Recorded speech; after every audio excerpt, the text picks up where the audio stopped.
Well, greetings, future social workers. Welcome back to Case Management 535. It's a pleasure to meet with you this week to provide your lecture content. So we will go ahead and get started. Let me go ahead, share my screen as always, and let's jump into our PowerPoint. Let's get into it for today, okay? Today's lecture content, sorry, let me adjust this here. Today's lecture content is going to cover the generalist intervention model for case management.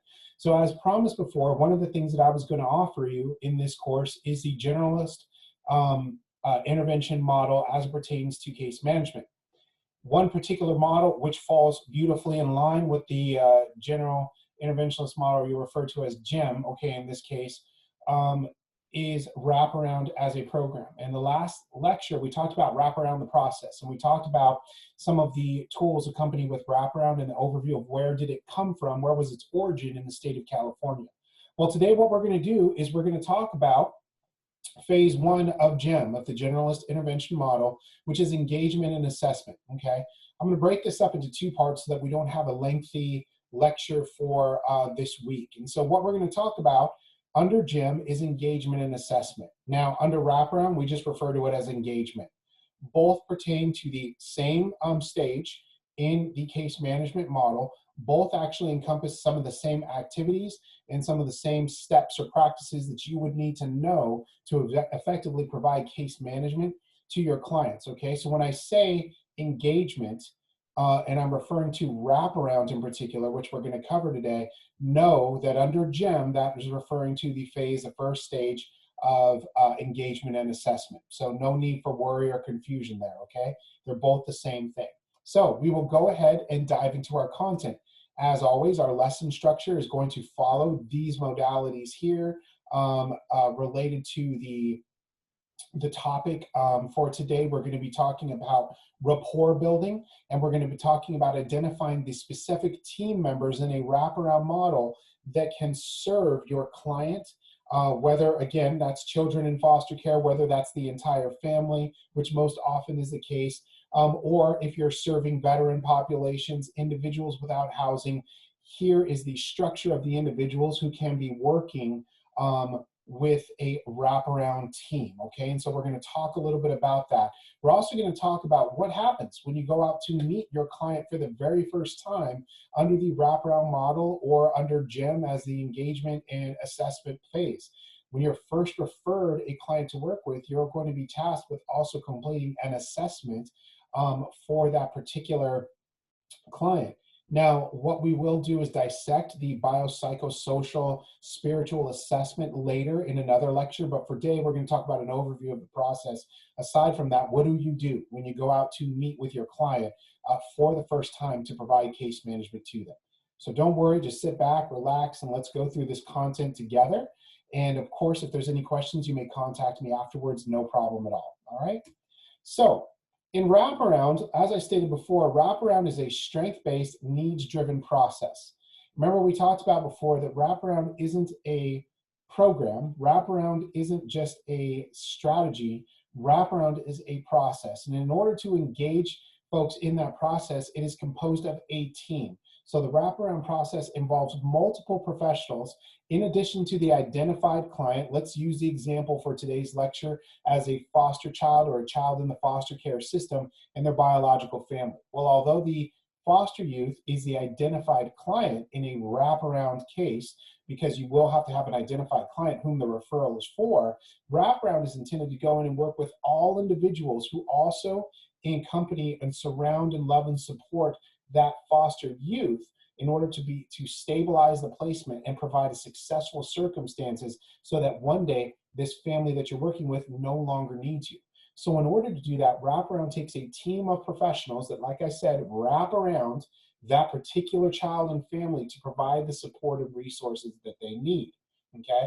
So, for example, in a wraparound team that you might experience here in Riverside County in particular, so it's important to note there are some variations to team members based on the county that you're in or even the state, okay? So some of these team members are all may or may not be present, okay, in a wraparound model in another state. So I'm talking about state of California, Riverside County in particular, all right, your wraparound team is going to be referred or composed of the referring social worker, who is the social worker on the county's end, Department of Public Social Services, who referred the youth to a wraparound program for additional support, a skilled facilitator, and I'm sorry, I apologize. This is actually supposed to be a separate bullet point here, but we are back. Look at that, the magic of Zoom.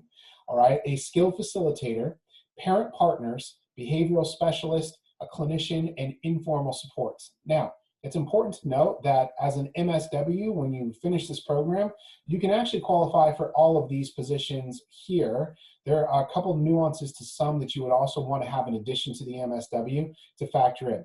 So MSW would qualify for the referring social worker, obviously working with Riverside County DPSS to make the referral. The facilitator can be composed of a bachelor level or master's level individual. So there.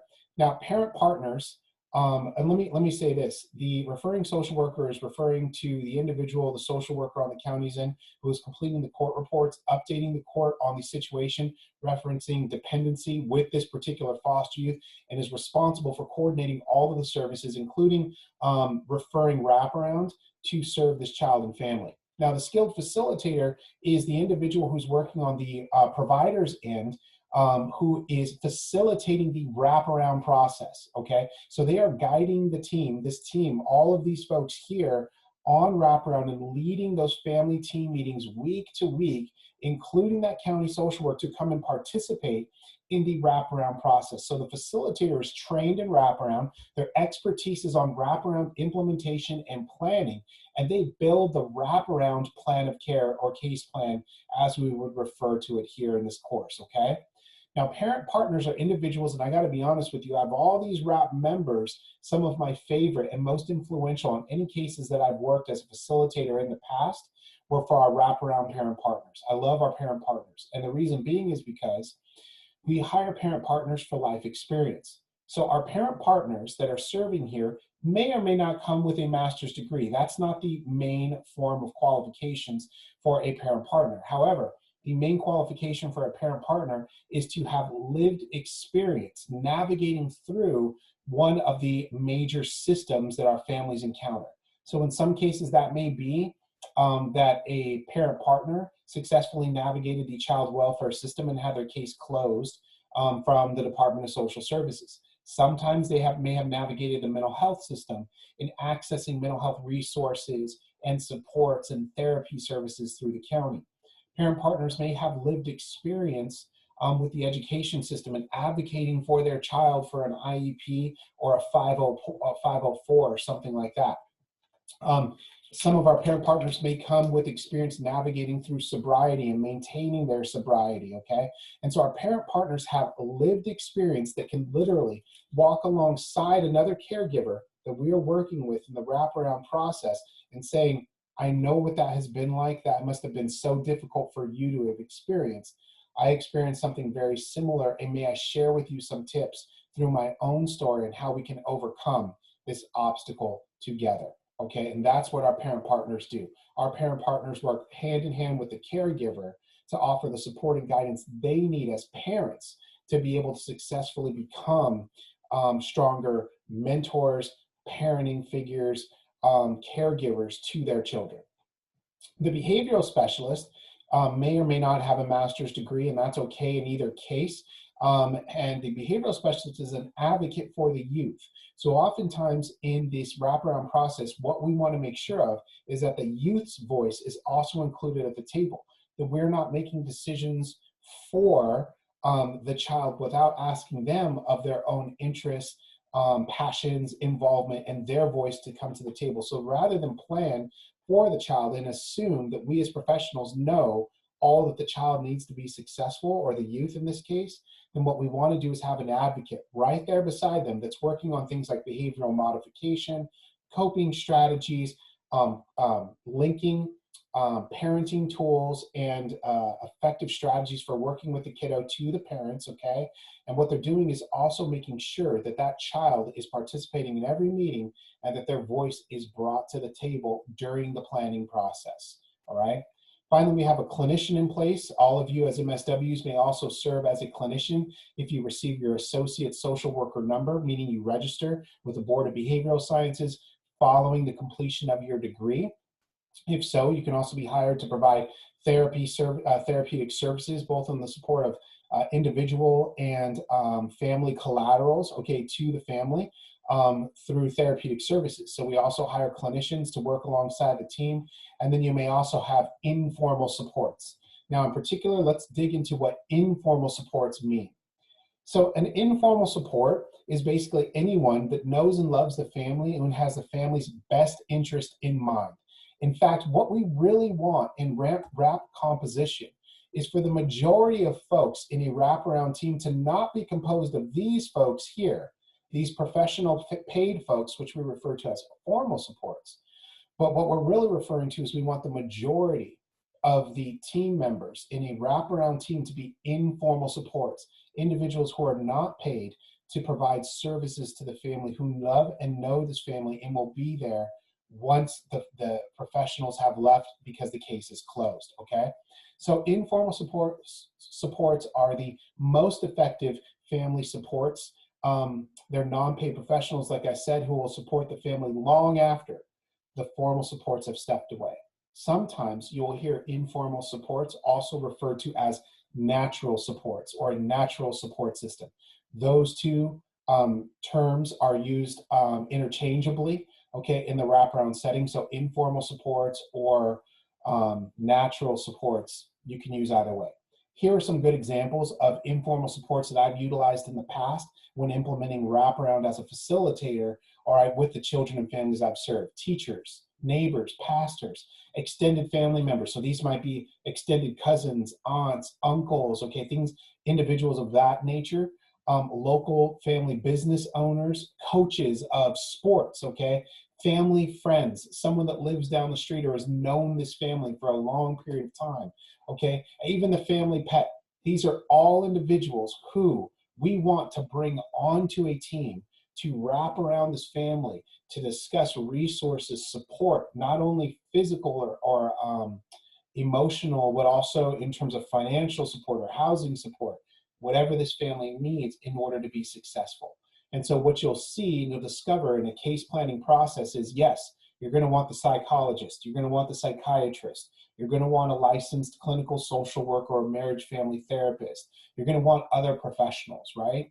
But what you're also going to need to be equally effective in your case management is a strong percentage of individuals who are informal supports or natural supports to that family. Just to give you a heads up, probably one of the most challenging things that you will be doing as a case manager is also determining, identifying who these folks are. Many times, many of our families come to us who are isolated, okay? They burned a lot of bridges in the past due to some of the significant trauma and challenges undergoing this family's life. And so at times, some of these informal supports that we're looking for are going to be tough to identify. And so in the process of working with your client over an extended period of time, you're going to start to want to listen closely, because sometimes that single mom may be saying, you know what, I went to a prayer group the other day and I met a couple of really nice people, okay?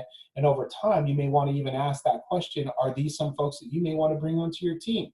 They don't need to necessarily know all the nitty-gritty details of your case, but are these people that know and care about your family who you could reach out to in a moment when you needed help, just like all of us, okay? So picture for a second that you have, most of us have a cell phone, right? We all have that cell phone, someone that we can call in this phone at 2 or 3 o'clock in the morning, God forbid that you needed to get a hold of someone right away. Chances are in this phone, you have a couple of numbers of people you know that when you call, you can depend on them. Many of our families don't have that support system, and this is why we are helping to identify the support system for them. So that's a little breakdown of informal supports. Now, in terms of your first family meeting, team meeting agenda, under wraparound, the structure, remember I talked about trusting the process. In the wraparound process, the first family team meeting is the first time that you and your team of professionals go out to meet the family for the very first time. So after you've received that referral from your social worker, you've read up a little bit of what's been documented in the child's chart and related to their history. Usually it's going to be pretty challenging. We'll talk about that in another lecture when we talk about strengths identification. But for the meantime, you would have read that and reviewed that with other professionals on the team. Then what you're going to do is you're going to schedule a time with the family that works for them, and you're going to go out and you're going to meet with that family in their home, wherever they live. You're going to drive to them, and you all are going to meet for the first time. As a wraparound facilitator in this process, you always want to go to every single meeting with an agenda. You never step into a meeting without an agenda. And the reason for that is because of that mantra. Remember those basic fundamentals to case management: to plan your work and to work your plan, right? To begin with the end in mind. And so what you're going to want to do is have a list formulated as an agenda that you see here of items that you are going to want to cover during that first meeting with the family. So if you notice, you'll have a heading here, okay? And then you'll have the body of the agenda. And so in your heading, you're just going to have things that you want to document for the purpose of solid documentation skills. You want to obviously have things like the date of the meeting, the location, so where was the meeting held, and who was present in this meeting. You will need this because later on, you're going to use this agenda to complete to later go back and document what we call minutes from the meeting. So in case management, you will also document minutes from the meeting. So you're going to say, here's what we went in and we intended to discuss in our meeting. And the minutes are going to capture what you actually discussed in that meeting. Later on in the term, we will talk about how you document your minutes. But for the purpose of the first meeting, here's your agenda. Now, if you notice in the body of the meeting here, all right, you're going to have strengths, okay? You're going to have an icebreaker. And if you notice, sorry, I'm going to move this out of the way so you can see the rest of the items here. You're going to have strengths. The strengths, you're going to start every single meeting with strengths, because wraparound, remember, is strength-based and needs-driven. So we are always going to start with what worked this week. We're going to talk about strengths, okay? You're going to have an icebreaker. So you want to get to know your families. You want to get to know the clients you're working with.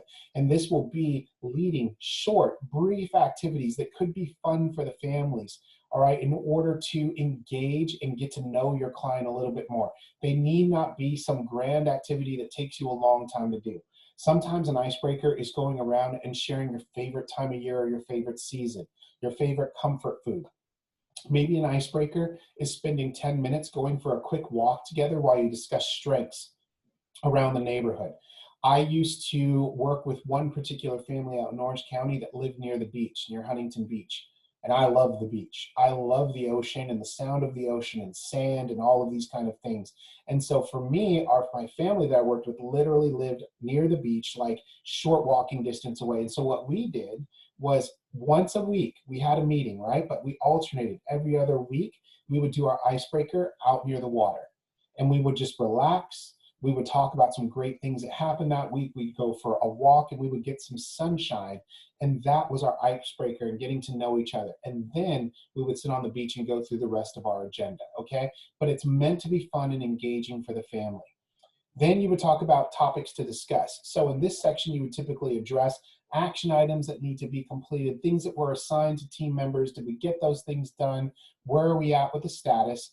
And we would also make sure that we're addressing safety in every single meeting. So what you want to make sure of is most of the time that you're working with a client, safety is a consideration for you to plan around. And I'm saying the vast majority of the time, even when you're working with, let's say, aging populations, a safety plan might also include what you're going to do if that person might be injured or needs medical assistance. If you're working with individuals without housing, a safety plan may be how will they manage their medication or continue to make some of their appointments, or where do they go if they should lose their housing in the moment. And so safety is going to be something that you continuously discuss, okay? We will talk about field safety throughout this course later on in the term, okay? Now, in particular, the first family meeting that you go to when you're meeting the family for the first time, it's important to also note that on the business end, you will also need to take care of your intake paperwork. You're going to need families to sign consent forms, things that they're agreeing to participate in your services in your program. This is very important to understand because you'll need to gather those signatures in that first meeting, because you will need those to proceed in contacting other individuals to bring onto this team. Now, finally, towards the end of the meeting, you're going to assign action items along with deadlines. It's really important to understand that when you ask someone to do something in a case management setting, you also need to give that a timeline. The same way that we're asking you to complete assignments by a specific time, well, guess what? In social work, you're going to be asking a mom maybe to go and research a couple of fun recreational activities for her to do with her son when they both are out of work and school. And so you're going to ask her to come back by our next meeting on Wednesday at 2:30, okay, to discuss some of those activities, and we're going to pick one that works for you all, okay? And so you're going to want to assign action items for each, a deadline for each of those action items. Finally, you always want to end every single meeting scheduling the next meeting. And trust me, this is important. In case management, a best practice will be that whenever you can have a standing meeting, meaning the same place, location, and time, same day, location, and time every single week, the better, okay? Now, that may not work with everyone's schedule. Sometimes you have parents with alternating work schedules or they change week to week, and that's understandable. However, whenever you can have a standing appointment, the better. And even if the meeting has to change, you always want to schedule a meeting with the families or the clients you're working with.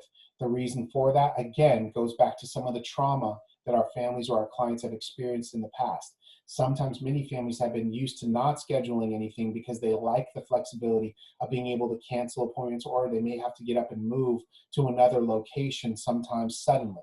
So what happens is we want to begin to establish a habit that this case management, appointment is just as important as a doctor's appointment, medication appointment, housing appointment, whatever the case is. And so we want to get in the habit of scheduling appointments and making those appointments, okay? So just one little tip that I've learned over the years, whenever you're finishing a meeting, make sure you go ahead and schedule the next day, time, and obviously location for that meeting. Okay. So after the agenda, as you're moving through that agenda, let me make sure we can move forward here. Okay, what you're also going to do is you're going to work through completing some paperwork in that first meeting. Let me move this over here so you can see it. In particular, what you're going to do is you're going to discuss confidentiality and the release of information. Now, you don't need to necessarily have all of this down in the course of this class. What you want to understand is that confidentiality and the release of client information is something that you will do as a social worker no matter what population you're serving, and it's done in the engagement and assessment phase under GEM, okay, what we would just call the engagement phase under Wraparound. In that first meeting, you've got to talk about matters related to confidentiality and how you will disclose their information. That's really important to understand because legally you are responsible to maintain confidentiality for your clients, and you're not allowed to release information without consent forms. So it's important that the family understand this, okay? Now, what's important to understand is if you're working for a public agency or a private, a lot of the information is going to be the same of what you disclose to the family in the first meeting. However, what's also important to understand is that the forms may look different depending on who you're working with. So the idea behind this part in the lecture is not to show you a particular form and say all of your forms to discuss or release client information or discuss confidentiality are going to be the same, because they won't. But you also want to understand that that will be your role as a social worker, is to discuss these things with the family. So in the first meeting, here are some of the things that have helped me over the past 15 years move through this section in a very delicate way, because you don't want to come in too authoritative, okay? But what you want to make sure of is that the family leaves informed and understanding that you've got to cover this information for legal purposes. So some of the things that you want to do in that first meeting is discuss confidentiality with the family, including discussions of the case outside of the team, the introduction of new team members, and clinical services. In a nutshell, what you're going to want to let them know is that their information is considered confidential, that you will not be going around and talking to all of the neighbors that live on the block about how they got into the system and how many child abuse reports were filed or all of this. No. But what you are required to do is that whenever we bring a new team member on board into this process, of the wraparound process, the case management process, they are going to need to sign some paperwork acknowledging that whatever we discuss in our meetings remains confidential and that we don't go sharing your information with others unless they are other professionals that are responsible for managing this case together, okay? And then you'll have a number of forms that they sign and that new team members will sign. Now, what you also want to do, and I strongly recommend you do this up front, whenever kids are present in the home. So not even in a foster care setting, but if you're working with an adult who's receiving services because he's without housing, and he also has a son or daughter or both with him, you're going to need to talk about the legal obligation that you have as a mandated child abuse reporter. So what's important to take from this is, all social workers, if you're interacting with children at any point or children come into your management under your case management services, you are a mandated child abuse reporter, which means by law, you are required to report suspected child abuse to the proper authorities. Now, you will learn more specifically about mandated child abuse reporting later in other classes in this term. However, what you want to do in the engagement phase, okay, engagement and assessment under GEM, is what you're going to want to do is discuss upfront that you are a mandated child abuse reporter. I learned this very early on because I made a mistake one time and forgot to go over this in a meeting. And I'll tell you what, about 4 weeks later, after working with a family, okay, I found that some of the information that the child shared in a one-on-one meeting with their therapist that I got a hold of also required me to file a suspected child abuse report. And guess what? I filed the report because it was my legal responsibility. And when I showed up to the family's home the next day, the dad about punched me out right there on the front door. And he said, "Did you call in a child abuse report on my family?" Now, what's important to understand is that legally, I didn't have to disclose if I was the reporter or not. Your anonymity is protected as a mandated child abuse reporter. However, there was a problem with my situation. See, the only people that could have gotten the information from the daughter in this case, all right, that shared it was to the wraparound team. And so the dad knew that based on the sequence of events that played out that week, that there was only two people that would have had the information, the therapist and myself. And so the dad was asking me, "Did you report?" But really what he wanted to know is, was I going to be honest with him and basically say if I did or not? So legally, I didn't have to disclose to him. I could have said, well, you know what? Actually, whomever makes the report is, legally obligated to anonymity. And I could have given that response. But I would have known, I would have eroded the trust with the father. And so the father was heated. He opened the door. The first thing he said to me, "Did you file a child abuse report on me and my family?" And I said to him, I said, "Sir, I'm going to be completely honest with you. Although I am entitled to anonymity, I'm going to go ahead and tell you I did file the report." And I went ahead and told him, "I'm sorry for having to do that, but another thing, and I will take ownership on this, that I forgot to tell you in the very beginning of our meetings together, is that I am a mandated child abuse reporter, that I am legally obligated to have to report suspected child abuse. It is not my job to investigate that, it's my job to report it." And so I told him, I said, "I apologize for that, but I had to let you know I am mandated." Now, at this point, moving forward, the dad was able to let go of that. We were able to discuss the concerns around the report, and we were able to get in contact with his county worker to make sure that we knew the steps moving forward. But it's always a good idea at the beginning, in the first meeting, to just go ahead and discuss and disclose to the family that you are a mandated child abuse reporter, which may mean that in the course of working together, you may come across information that is reportable. If you do, it's your legal responsibility. You are mandated to report that information so it doesn't catch anyone off guard, okay? Now, what you're also going to want to do is you want to gather the consents of the family. There's going to be a number of intake forms and things that you're going to need them to sign during that process. I highly recommend also that you become familiar with your agency's forms. You should be able to explain to the family when they're sitting there and signing their name and they ask you, what is this form for? You're going to want to have an understanding from your agency on what that form is for. You look more professional to the family, and also they're going to start to trust you more, as opposed to if you say, "Well, you know what, I don't know, my supervisor just has me sign it." All right, that's going to make someone very nervous, okay? Now, as a good habit, what I also do to build trust between the client and myself is After, in the next meeting, after they've signed all that paperwork, what I do is I make photocopies of it. I put it in a nice, neat folder, and I bring them copies of the paperwork they signed. And I let them know that at any point, if you have questions or concerns, okay, you can go ahead and contact me, but here are copies of the paperwork that you signed. I also allow myself time in the first meeting to go ahead and explain the forms that they're signing. Sometimes families will say, it's no problem, I don't need to know, I'll just go ahead and sign them. If that's the case, okay, and you can let them know if they have questions they can ask later. But I also offer that information to them just so they know that I'm willing to spend that time with them.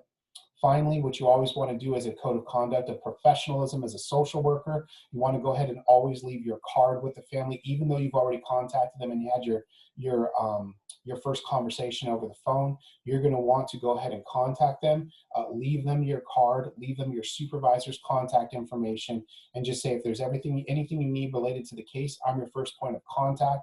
But at any point you have concerns, I will be happy to manage those concerns with you first. But you also have my supervisor's contact information. Now, a reason I've done that before is, and I know if some of you have been a supervisor, you're saying, ooh, I don't want you to share my contact information. I want families calling me.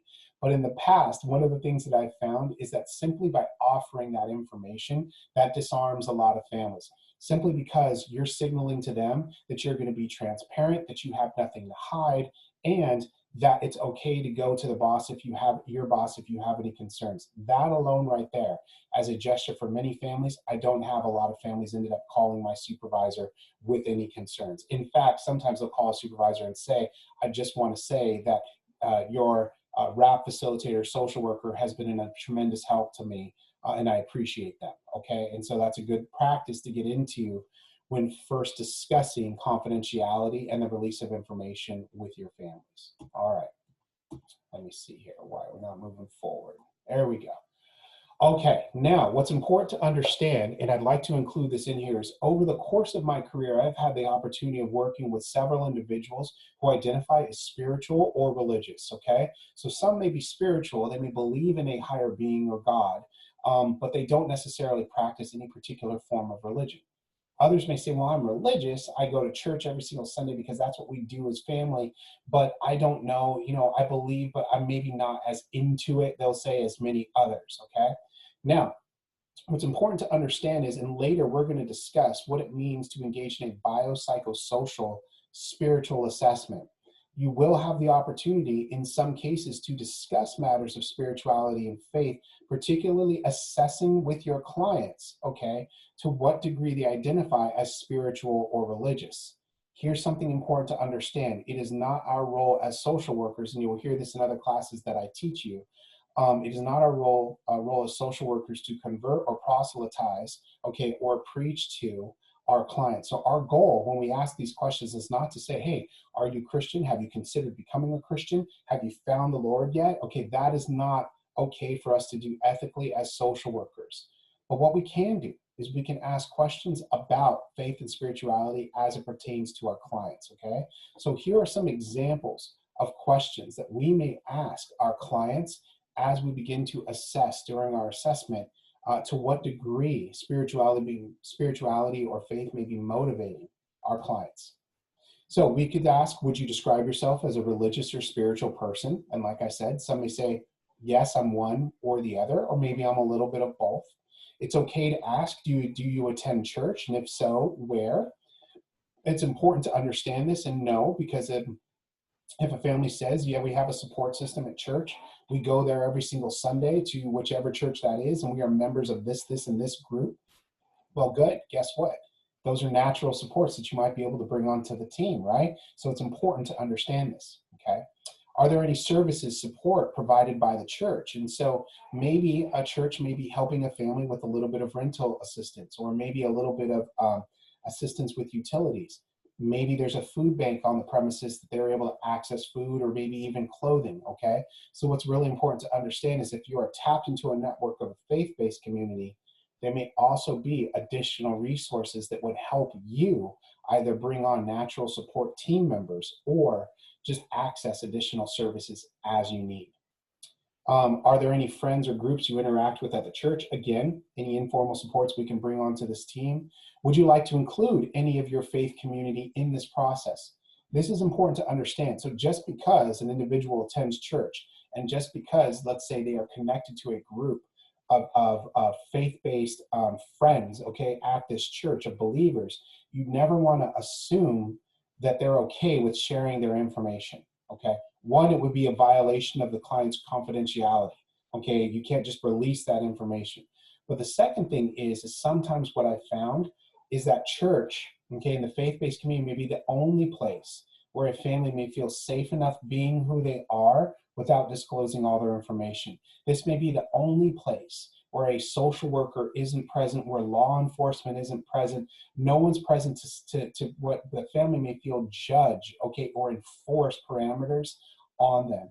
And so some, they say, you know what, I am part of the faith-based community. I love my church and I love the people in it. I don't want to bring someone from the church into this group meeting at this time. As a social worker, you want to be able to respect that and say, I completely understand you're looking for that sense of privacy, right? You can say, look, what I would like to be able to do is down the road, as we become more comfortable with one another, maybe what we can also talk about is maybe bringing someone onto the team, but purely for support. But we only bring them on at certain points during the process. We don't bring them on and disclose everything about your history or your past. You only do that when you're comfortable. But when they're in a meeting with us, maybe we're only talking about and brainstorming ways that maybe supports at the church can be of assistance to you and your family. And so you can set parameters around what's discussed, okay, with folks in a particular group. Okay, so just something to consider. And then what are you comfortable sharing about your faith community? It should be to your team if they ask. And so here's what you want to understand is that some folks, their faith and their spirituality is something very private to them. And so they may want to keep some of that contained. They may want to keep their work life separate from their church life. They may want to make their CPS case separate from their faith-based community. And so what's really important to understand is just because someone's very comfortable in their church doesn't mean they're comfortable intermingling these aspects of their life. That may come through time and effort, but it will also come through a relationship, okay, with the clients that you are working with. Okay, so it's important to understand that. All right. All right, so finally, I want to end with this last section as we close out on the first part of our lecture related to engagement and assessment under the GEM model and wraparound, okay? So really, when we talk about the engagement phase with wraparound, when we talk about engagement and assessment under GEM, the most important thing to understand, and I've stated this before in other lectures, is you have a large list as a social worker of things you need to get done. You have forms that you need to sign. You need to explain confidentiality and mandated child abuse reporting. You need to talk about the frequency of meetings. You have to introduce team members, right? But what's really important to understand is that they need to see you as a person first. So I have stepped into homes for the very first time, okay, where people, individuals, families, children that I've been working with come from many different socioeconomic backgrounds. Some of the families I've stepped into for the first time have not been Christian homes, they've been Muslim homes, they've been Jewish homes, okay? Some of the families that I've stepped in for the first time are not the same race or ethnicity with me. I've also worked with same-sex couples who are coming in and they're wondering, all right, how am I gonna judge them? I've stepped in and worked into homes in Santa Ana where some of the oldest gangs in Southern California have wanted to come in and know specifically, am I a narc or am I affiliated with any other particular gangs? They actually even want to know, what other gangs am I working with, okay? So you have to be able to adapt and walk into a home and not just be focused on, yeah, nice to meet you, and let's get through this paperwork, and I also have to disclose to you I'm a mandated child abuse reporter, and yada, yada, yada. What you have to be able to do is connect with those families on a personal level, on a real level, and say, hey, I'm here to serve you. I know that you may be a little skeptical, nervous, anxious about me showing up to your home. I just want to stop and say thank you. Thank you for first just opening the door. Thank you for even welcoming me in, okay? Now, I want to share something, give you a little bit inside tip on something that I've done for the past, honestly, 12, 13 years since I've been hiring wraparound practitioners and case managers and social workers, okay? Now, I've throughout my career, moved into several leadership positions, both as a direct supervisor, later as a director and regional program directors, and I've served on executive committees, and I've worked with executive leadership within my agencies, okay? Now, what's important to understand is every one of those interviews for all of those jobs that I hired folks for, I can't even count, you know, it's probably been thousands of positions over the years that I've hired folks for. I've always engaged in what I refer to as the couch test with all of those hires, okay?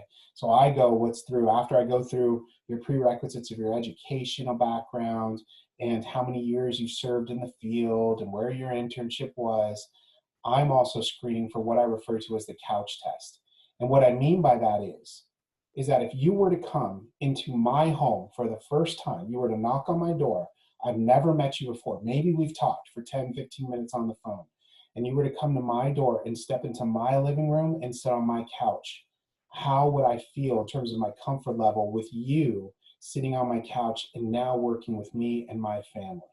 And what I've done is considered in interviews, what is it that you are bringing to your role in terms of rapport building skills, okay? Not just are you a qualified social worker, not just that you have the MSW, not just that you've learned all the forms that need to be signed and you're in engagement and assessment phase in GEM, right? But I also want to know, can you connect with me as a human being? What are your verbal and nonverbal skills that you're communicating to me and my family when we work together every single week, okay? So I refer to this as the couch test. And I want to share this with you because this matters equally, all right? It's equally as important. The same as you need all those forms signed, it's important about how you go about getting those forms signed, okay? So when you first visit a family's home, here's some things to consider in passing my couch test, okay? So do you ask to come in, all right? Just a simple question that you would do the same thing to a family or a friend that you're meeting with, right? As you would ask, hey, is it okay for me to come in? All right. Many times as social workers, I've seen a bad practice of social workers flashing a badge and just walking into the home saying, well, I'm your assigned social worker and I'm going to come on in. You may have a right to come into a family's home and step in, but think about that. If someone that you've never met before just decides to barge into your home, how is that going to make you feel? Is that going to put you at odds or a distance with them off the bat? So something as polite as, hi, good afternoon, my name is Antonio, and if you notice, I don't introduce myself with families as Dr. Mexico. I don't want them to feel intimidated. Whenever I'm working with children or families, I don't say I'm Dr. Mexico, I just say I'm Antonio. So good afternoon, I'm Antonio, I'm from CBU. It was a pleasure talking with you over the phone. We had an appointment today at 2. Would you mind if I came in for our appointment? Most of the families at that point, since you've already put their worries a little bit at rest, will say, yeah, come on in, okay? Do you share a little bit about yourself? So you don't need to share your social security number and your deepest, darkest fears and the worst thing that you've ever said to another human being, okay? I'm not asking you to do anything uncomfortable. I'm asking you to share a little bit about your personal likes. The same way that I've shared in a couple of my classes with you in the first lectures about some things that interest me, that I like coffee, I love eating sushi, you know, I'm a Star Wars nerd or whatever the case is. Do you share a little bit about you, just enough so that that other person, that family, that client that you're working with can say, you know what, maybe we have some similar interests, okay? It can spark a conversation, but also they can see that you're another human being, okay? Do you smile? Do you laugh, okay? These are things that matter to families, especially when families, literally, their only interaction with professionals has been deficit-based. They've had cops saying that you're going to jail. They've had social workers saying that they're taking their kids. They've had doctors saying that they're diagnosed with a terminal illness or a lifelong condition, but no one has stopped to say, how are you doing? I love that outfit that you have on. You look really nice today. You have a beautiful home. You know, I'm so happy to see you, and smile.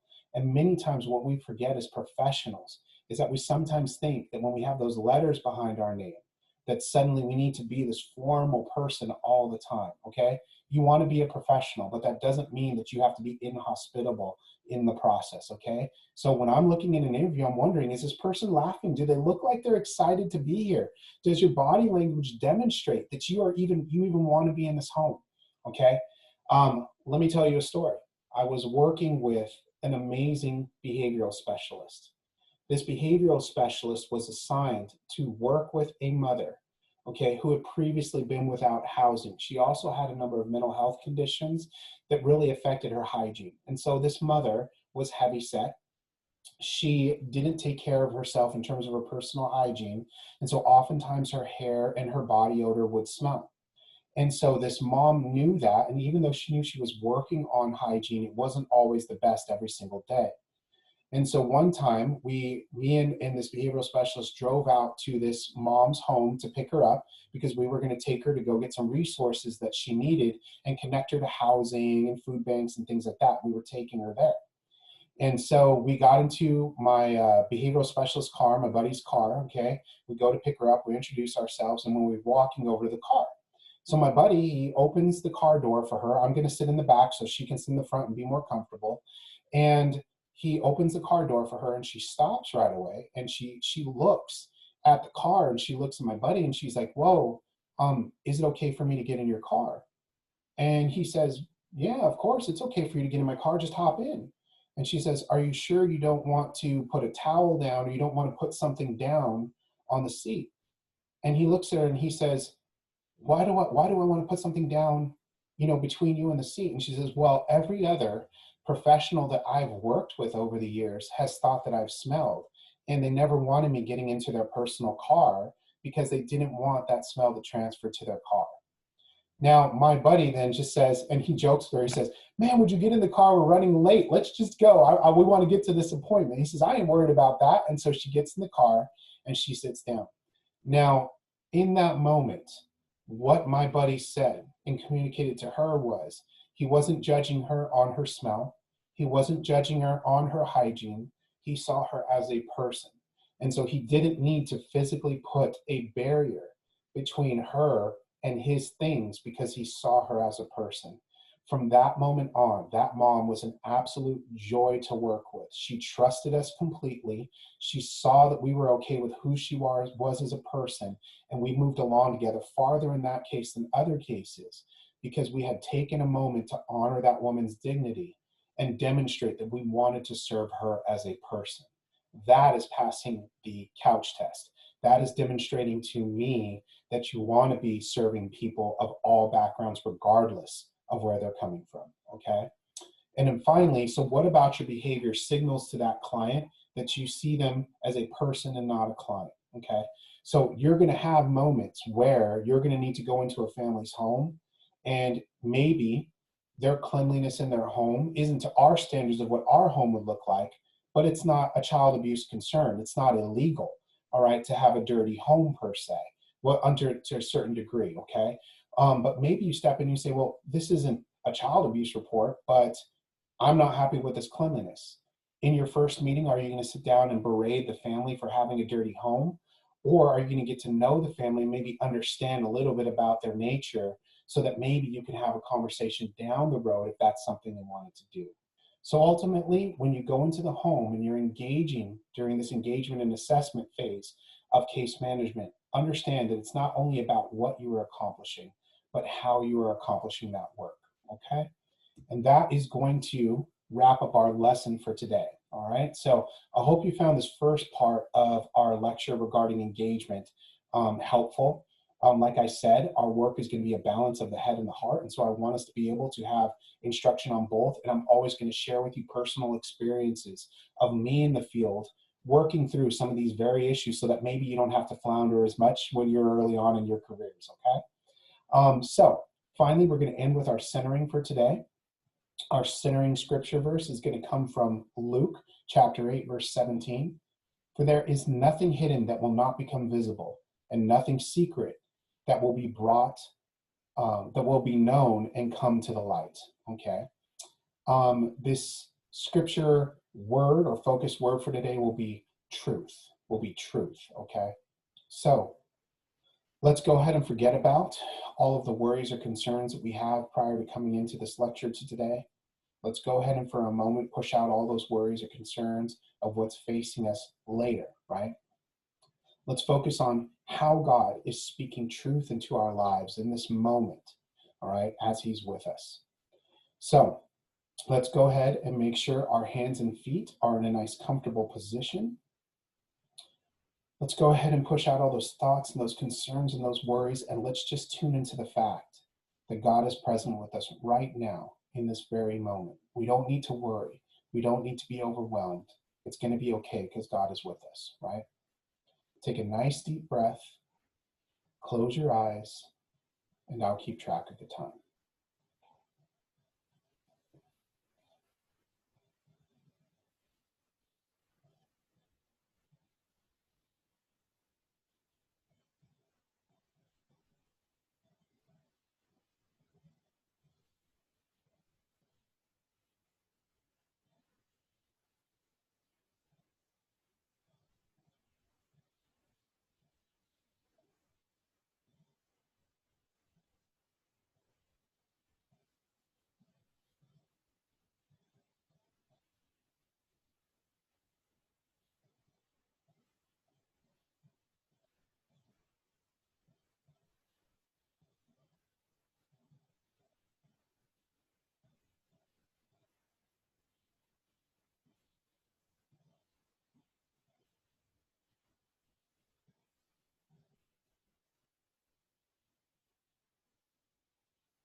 Okay, go ahead and open your eyes. Take a nice deep breath. Welcome all back. All right. So I want to end by saying thank you very much again. Thank you for tuning in. Thank you for paying attention and engaging with the lesson. Please check Blackboard for all those assignments and those due dates that you need to have. Please reach out to me with any questions, especially if at the end of the day you're still feeling like that, like I don't know what's happening. I have a question. Don't worry. Don't feel overwhelmed. All you got to do is shoot me an email. We'll figure it out. It'll be all good, okay? And know that I am praying for you every single day. I'm praying that you continue to persist and advance through this program successfully, all right? So if you have any questions, you know how to get a hold of me. Thank you so much. God bless. Have a great day.